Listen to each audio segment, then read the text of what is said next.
Hi மக்களே, இது என்னன்னு தானே பார்க்குறீங்க. இது தாங்க நார்த்தம்பழம். இந்த நார்த்தம்பழம் சாறு வச்சு தான் நம்ம ஒரு ரைஸ் பண்ண போகிறோம். சூப்பராக இருக்கும், அட்டகாசமாக இருக்கும் லஞ்சுக்கு.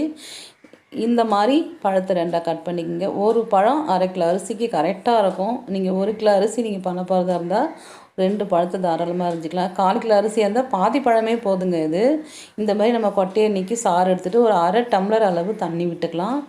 ஒரு துண்டளவு இஞ்சி, 2 பச்சை மிளகாய் பொடியை நறுக்கலாம். மஞ்சத்தூள், உப்பு, பெருங்காய பொடி, இது எல்லாமே கொஞ்சம் கொஞ்சமாக நம்ம இந்த சாறில் கலந்து மிக்ஸ் பண்ணி அப்படியே ஓரமாக வச்சுட்டு தாளிப்பு கொடுத்துக்கலாம். ஒரு கடாயில் கொஞ்சமாக எண்ணெய் விட்டு கடுகு, காஞ்ச மிளகா, கறிவேப்பிலை போட்டுங்க. நான் போட மறந்துட்டேன். அதையும் போட்டுட்டு இந்த வேர்க்கடலை, கடலைப்பருப்பு, முந்திரி இருந்தாலும் போட்டுக்கோங்க. இல்லை ஏதாச்சும் ஒரு பருப்பு கூட போட்டுக்கலாம். எதுவுமே இல்லாமல் இருந்தாலும் பரவாயில்ல தாங்க, நம்மளுடைய விருப்பம் தான் அது. இந்த நட்ஸு சேர்க்குறதெல்லாம் இதை மாதிரி நம்ம தாளிச்சிக்கலாம். உப்பு ஒரு பிஞ்சு அதிகமாக சேர்த்துக்குங்க. லைட்டாக அப்படியே கொதி பொங்கி வரும்போது அடுப்பை ஆஃப் பண்ணிடணும். ரொம்ப கொதிக்கக்கூடாது, கசப்பு எடுக்கும். சாதத்தை போட்டு நம்ம கலந்து எடுத்தோம்னாக்கா சூப்பரான ஒரு நார்த்தம்பழம் சாதம் ரெடிங்க. ட்ரை பண்ணுங்கள் மக்களே.